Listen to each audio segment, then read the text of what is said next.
give you a little refresher on what I'm doing as far as pandemic preparedness, or I mean, we could go as far as saying Ebola, but even though the chance of Ebola going widespread in the United States is small, it still makes a good idea to prepare for it. And being that we're preppers, that's what we do. So I'm going to give you a quick rundown on some things you may want to stock up on before there's a problem. First thing we're going to talk about is hand sanitizer and soap. Now I use Dawn. This one's right out of my kitchen. I didn't bother to dig into my preps for it. This stuff cleans very well. I like it. Works good. Lots and lots of hand sanitizer. I forget what the reason was a few years ago. Was it a flu or something? This stuff was really hard to get, and I stocked up on it fairly well. This is probably going to be your best prep to avoid any kind of illness, from flu to Ebola to anything. Keep your hands clean, keep them away from your face, keep them away from other people's bodily fluids, if by some chance you're around that. Another thing, N95 masks. Here's a sample of a few I have packed up ready to go. Probably have about 300 of these stored away. Okay. Next up, we're going with some kind of filtration fan.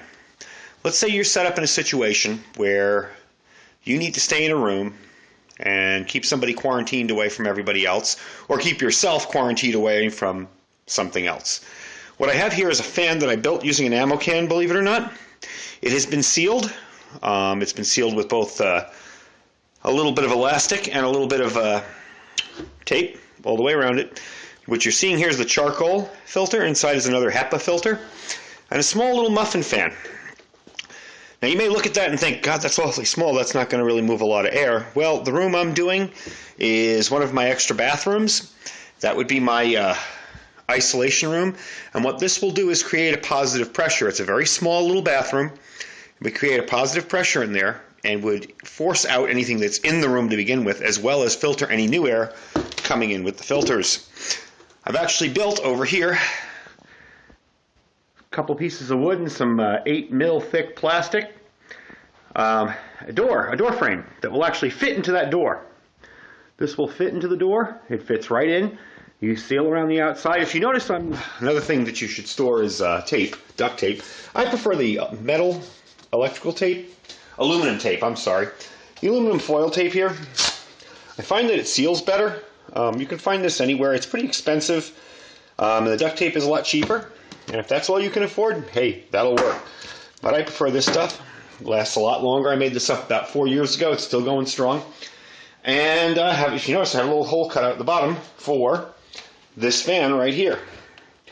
Runs on batteries, 12 volt. I have a little 12 volt one here to demonstrate a battery, but of course I'd be using a bigger battery. And I can hole up in that room and keep it pressurized and safe for a good long time.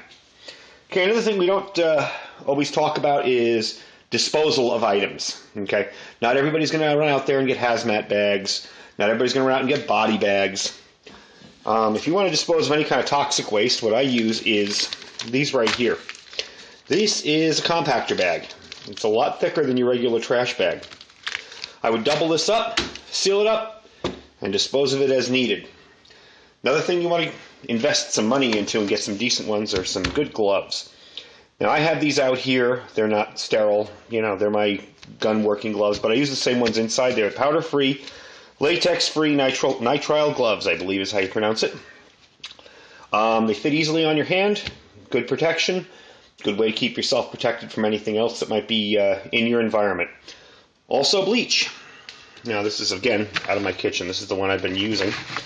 Any old bleach will do. Make sure you get the plain bleach. You don't want any kind of flavoring, smelling, any kind of the syrupy stuff. Just straight bleach, because you can purify water with it as well. Okay. Let me see where I'm at. You might want to pick up a staple gun. Staple guns work well. This project I did over here, I used the staple gun on to originally staple plastic onto it.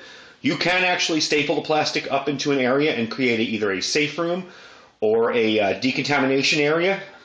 So that's a good idea. In case you don't have one, might be something you might forget. I don't have it out here because I forgot to bring it for the video, but Lysol.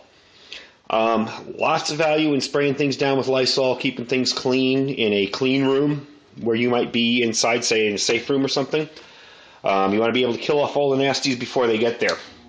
So anyway, that's just a quick list of a few things that I was reminded of today that I've stored for such an event.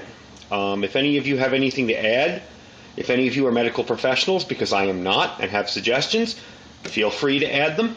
It's just a little reminder for people out there who may be getting a little worried about this Ebola situation to take a look and maybe add some more items to your preps that you may not think about, because it's not just about bullets and guns and body armor and all that. This is the other side of prepping, the medical stuff. Eventually I want to do a breakdown of my medical kit, which I like to refer to as my hospital in a box. It's a big, huge Stanley tool kit with lots of emergency stuff in it. But this is just, little extras you may forget when you're running out to the last minute to prepare for something. So there you have it. Anyway, talk to you guys later, and thanks for watching.